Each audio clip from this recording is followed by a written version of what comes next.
নজর রাখবো পরবর্তী সংবাদে।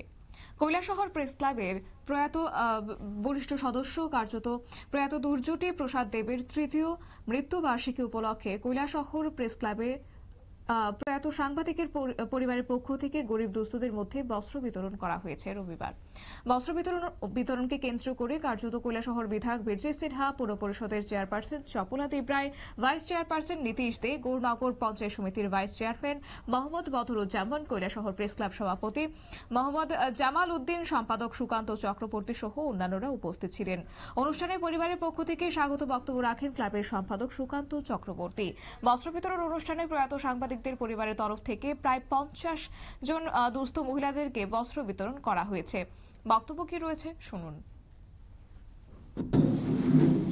সেই সুবাদে তার সঙ্গে আমার পরিচয় ছিল। পরবর্তী সময়ে ও যখন সাংবাদিক হল তখন আমার আরো ঘনিষ্ঠতার মধ্যে আমরা চলে এসেছি। তার যে হাতের লেখা ভাষা, বাংলা ভাষা সত্যি প্রশংসনীয়। একবার একটা বিষয় নিয়ে হেডমাস্টার রামকৃষ্ণ আশ্রমে আমাদের ফণিবাবুর ঘরে একটা চিঠি তৈরি হচ্ছে।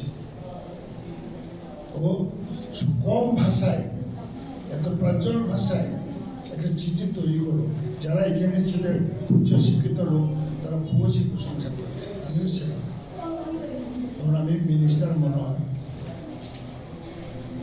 একটা গুণী লোক ছিল, সবার সঙ্গে ভালো সম্পর্ক এবং খুব জনপ্রিয় ছিল। তার মৃত্যুতে অকাল প্রয়াণে আমরা সকলেই মর্মাহত এবং আমি মনে করি আগামী দিনেও প্রেস ক্লাব আরো বড় ধরনের পরিকল্পনা নেবে।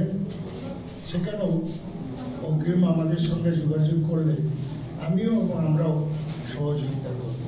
সবাইকে আপনারা শুনলেন বিধায়ক বীরজিৎ সিনহার বক্তব্য। অবশ্য 50 জন মহিলাদেরকে বস্ত্র বিতরণ করা হয়েছে এবং সেই সঙ্গে কৈলাসহর প্রেস ক্লাবের বরিষ্ঠ সদস্য প্রয়াত ধূর্যটি প্রসাদ দেবের মৃত্যু বার্ষিকী উপলক্ষে বস্ত্রদান অনুষ্ঠানে প্রয়াত সাংবাদিকের সহধর্মিনী সহ তার পরিবারের সদস্যরাও উপস্থিত ছিলেন। নিয়ে নিচ্ছে ছোট্ট একটি বিজ্ঞাপন বিরতির সঙ্গে থাকুন।